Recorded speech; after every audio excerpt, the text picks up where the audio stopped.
Good morning, friends. Phil and Mary here. And as you saw in our last video, we stayed at a campground in Torry, Utah, where we spent the night. We'll stay tonight as well. But today is the reason we came to Torry, Utah, which is Capitol Reef National Park. So we're going to head into the park. As we told you, this campground is just outside of the park. We're going to head in there. We're going to see some amazing things, and we want you to join us for the trip. One thing, this is during the government shutdown. The state of Utah decided that they are paying for the expenses of the national parks to keep them open. But good on Utah. I gotta give you kudos, Utah, for keeping the national parks up. Join us as we take you through Capitol Reef National Park. So we just came in to Capitol Reef National Park. Literally, we haven't even gotten to the gate yet. But look at this. I mean, it's just incredible. So beautiful. I feel like I'm in a spaghetti western. So awesome. So the first thing I want to tell you is, as you're coming to Capitol Reef, when you see the pull-offs, pull off. That's my first word of wisdom for you, because everywhere you pull off has the most amazing beauty. This is actually called observation something. Point, I think, observation point. And I'm just going to do a pano of what you see from observation point. It's just incredible. I mean, look at this. Oh, by the way, there's our van. So that's how far we walked up here. It's not a bad little climb up here. It's pretty easy, I would say.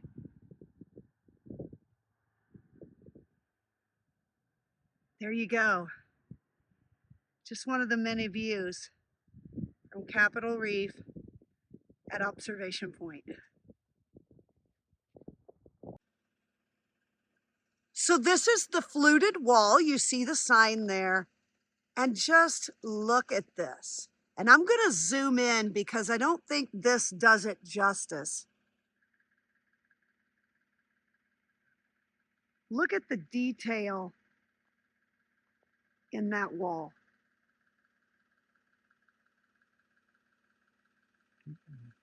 Isn't it incredible? Just beautiful.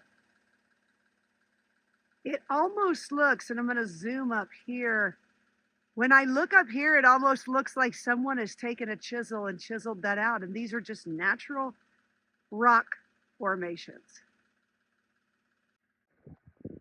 So this next formation I want to show you is called the Castle. You see the sign there, and these are everywhere along the road. So like I said, if you see a pull off, it'll have a sign that tells you what you're looking at. And here is the castle. And I'm going to back out so you can see where that sits clear up on top. Isn't that beautiful? So we were just reading this and I couldn't remember it, and I probably wouldn't pronounce them right anyway, but in this picture you see that there are 3 different kinds of rocks and rock formations, if you will. And now I'm going to pan over and show you what that looks like here. So that there's those 3 layers, that top layer of red, then that section in the middle where it has more of a gray hue to it, and then that bottom layer. So everything I've shown you thus far was coming from this direction, and it was actually before you ever get to the visitor center, because right here is the visitor center. Now, as we said, this is open thanks to the amazing state of Utah, who is paying to keep the visitor center open. And but all of that you've seen so far is just on the scenic drive in.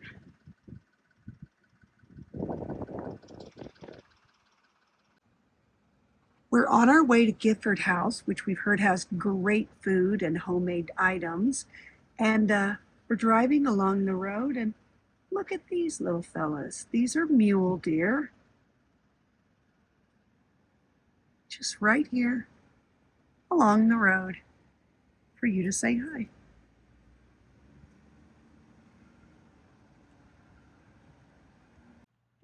So this is the Gifford House. You are going to have to watch for it, but you could put it in your GPS and find it as well. It's definitely worth the stop. They have homemade, let's see, what did we get? Homemade pies, homemade cookies, giant cookies, homemade cinnamon rolls that are the size of, like, I can show you it. Well, here you go. Giant cinnamon rolls. Show them how deep it is too. It's like a pie plate, y'all. And then we also got a thing of sourdough bread. So we got a pie, we got a cinnamon roll, and we got a sourdough bread, and it was $26 and change. So stop in there, really cute store. And then over here behind it, I'll zoom in a little. This is the campground for the national park. So this is the Fruta School.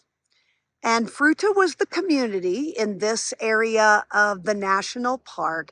And there were a lot of orchards. In fact, we've passed several of them. There's actually one of them right over here. It says it's an apricot orchard, and every family had their orchard, and they're still named. But this was the only community structure that they had. It served as their school. It served as their community building. It also served as their church. And the original settlers, which is not surprising in the state of Utah, were actually Mormon. And so it served as their church. And just look at this amazing surroundings. You have this little one-room school and all of this in its side yard. Pretty amazing. Let's go in and take a look. So we can't actually go inside, but we can look in the windows, and you see this is just a one-room schoolhouse. And the desk, it said in the things that I read, were not attached to the floor so that they could move those desks out for community activities or for church. I just wanted to back up a little bit here and show you. So there's this little tiny one-room schoolhouse and the backdrop of these amazing mountains nearby. Pretty cool. So as you're driving the scenic road, you're going to see a pull-off for petroglyphs. Now, there are several opportunities to look at petroglyphs. This is just an example of one of them. So you see these here. And then we're going to go over here, and you can see a few more right here. These look more like animals, mountain goats, things of that nature. And then these over here are some interpretation of human beings. Or if you are a conspiracy theorist, which I may or may not be, those look kind of like aliens, not humans. Just throwing that out there.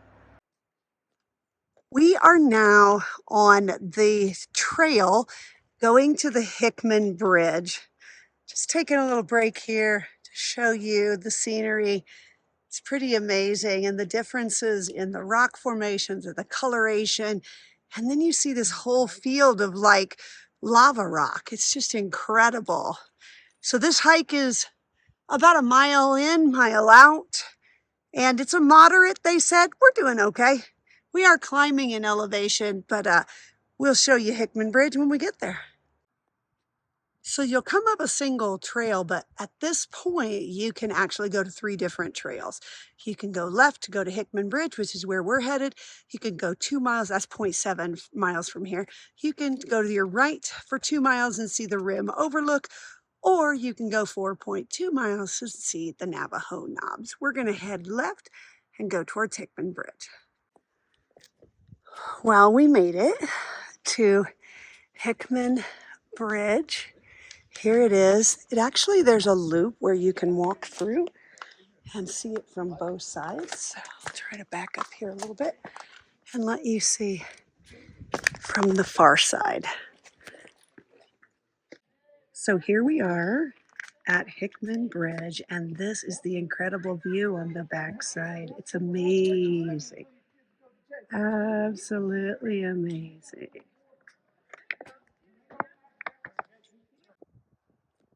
Now, after you go through, when we came to the point where you could do the loop through the bridge, we took the loop to the right. So you're going through the front side, coming out the back side. As you come out the back side, you see that view that I just showed you. But as you keep going, just before the trail turns back down, you cut up, kind of go off the trail just a little bit, up to a peak, and this is the view that you have. I'll do a little panoramic so you can just see how amazing it is from all angles. Isn't this stunning? Absolutely stunning. Now we finished our hike, and it was a little more than a mile, or 2 miles, but anyway, we did okay. And now we're on Scenic Drive, and Scenic Drive runs from the visitor center, and it's like 20 miles down, but then you have to turn around and come back because it is not a through road. But just look at the changing in the rock formations here. Isn't this an awesome view? Now we have just climbed up a little bit of an incline here and came to this, which is absolutely gorgeous also. I wanted to zoom in though on this right here. These are very much like the hoodoos that we saw at Bryce Canyon. But look at the lines of the different rock in them. Pretty cool. So as we were driving down the scenic road, we saw the sign for the Grand Wash. Now this is a gravel road. You can see that here. And it goes quite a ways in there. I'm not sure how far we're going to go, but we saw the signs. We decided to stop. They have a limit of 23 feet. Yeah, you can't be longer than 23 feet. But we saw the sign, so we decided to pull over. And I'm going to zoom in a little. Do you see these areas that are like gated off? Those are actually uranium mines. So, yeah, and the sign here that we stopped to read warns us that radiation could be present in those mines. There you go. Now, I know the view is not as great through my windshield, but I wanted to share this. So we are on this dirt road, obviously, going to the Grand Wash, but just look at this. And honestly, I mean, the road isn't that bad. As you meet cars, everybody's pretty amenable and just kind of pulls over and lets you do your thing to get through. But yeah, this is so cool. So amazing. To be able to drive back in here and see this is so incredible. So we made it all the way down to the wash. There was nowhere to park, and you can see people are just parking on the side of the road, which in theory, not a bad idea, except that this road isn't all that wide. And so this is two-way traffic. And when you're parked on one side, yeah, well, you know. Anyway, this is absolutely incredible. I mean, these sheer cliff walls that you get to see are just stunning. Now, you may be wondering the reason for all of this, all these vehicles and all this traffic. Well, it's because there are two or three trailheads down here at the end of this wash that you can take. So that is what is bringing people all the way down to the Great Wash. now we're back on the scenic drive. So that is the paved road that you see there. And it truly is absolutely scenic. Everywhere you look is just this amazing beauty of these rock formations.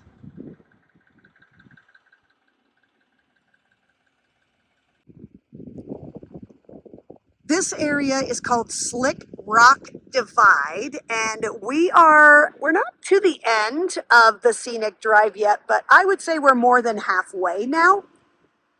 And this is the Slick Rock Divide area.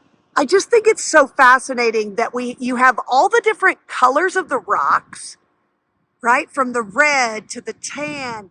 And then you see some really like craggy rocks, for lack of a better term. And then you'll see these smooth rocks right in the middle. It's just so fascinating to me that there can be that much variation in a single location.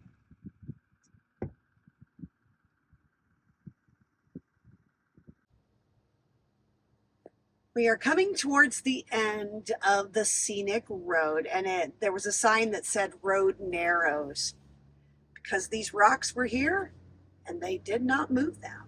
They did not. So we're going to come down here to the end. We'll show you around at what this looks like. I was going to stop before I did this, but I just thought this rock formation is so beautiful. I couldn't wait. I needed to show it to you.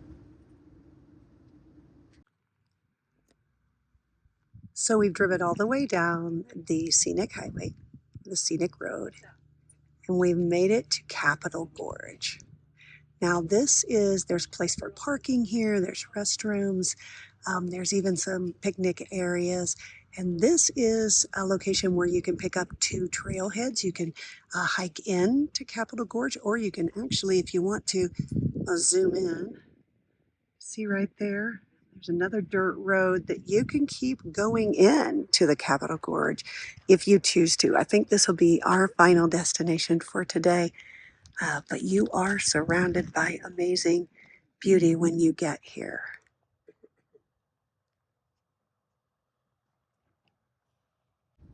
We're making our way back toward the visitor center from this scenic drive, and just look at this. I mean, if this doesn't make you stop and go, wow, I truly have to question whether you are alive and breathing. But we have absolutely loved this day at Capitol Reef National Park. It has been absolutely gorgeous. Once again, I'm just showing you some of the amazing scenery on this scenic drive. It was very aptly named as we head back out of the national park. Truly a beauty to see.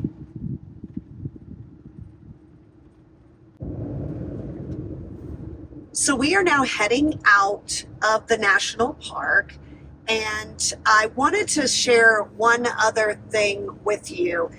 So we told you about the campgrounds in the national parks.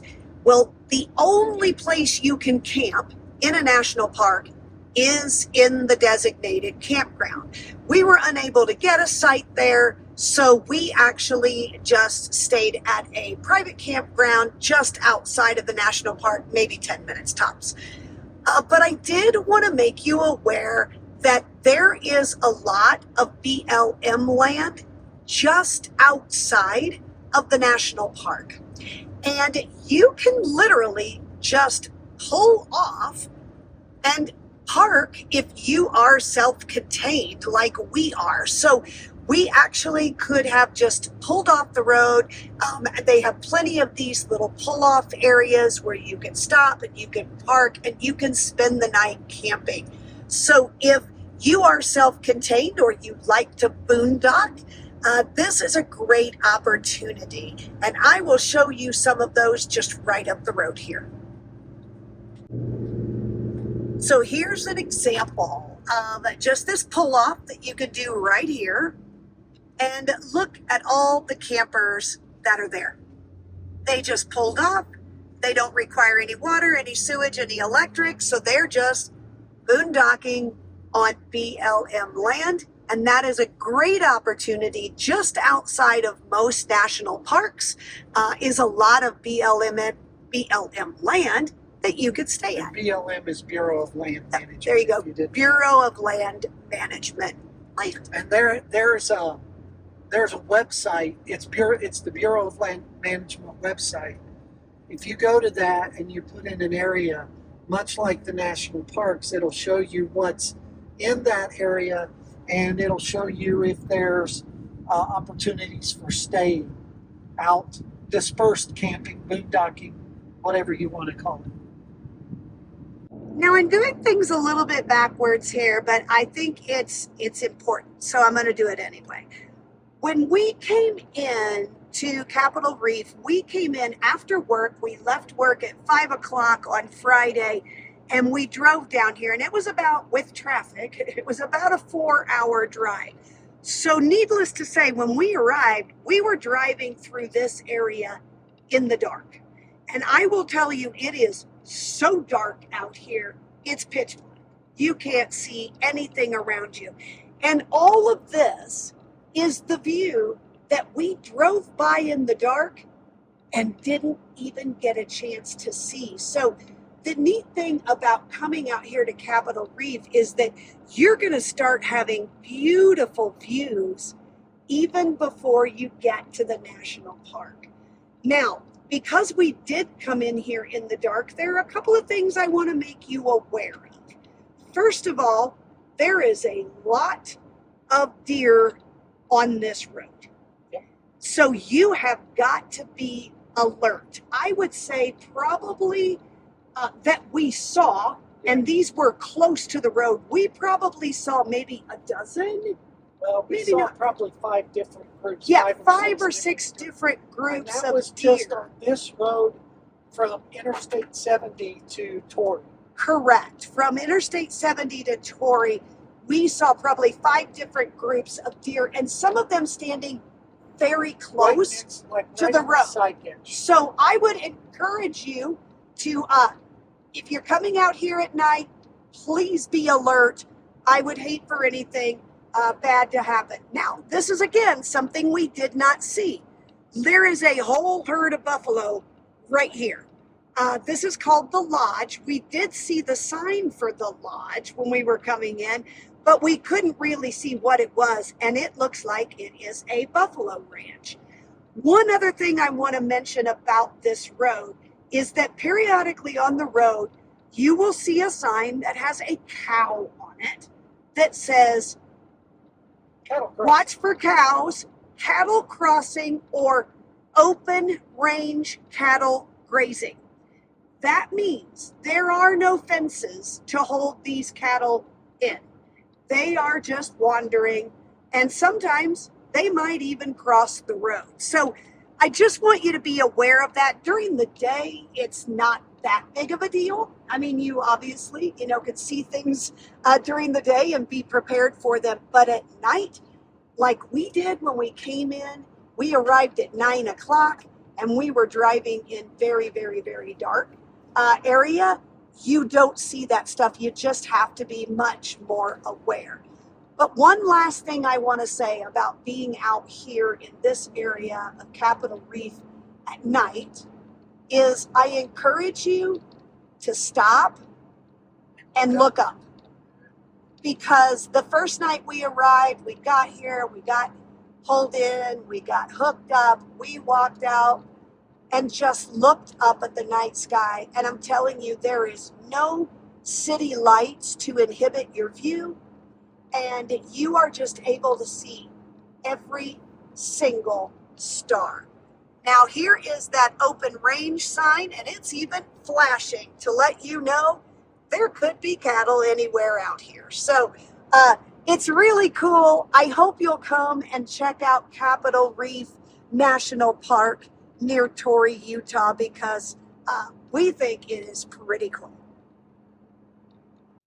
So I hope you all enjoyed our video of Capitol Reef National Park. And I do want to apologize that this closing video is not done on the road, and instead is done in my living room. But apparently, I thought I hit the record button, but instead, what I recorded was myself putting the phone away.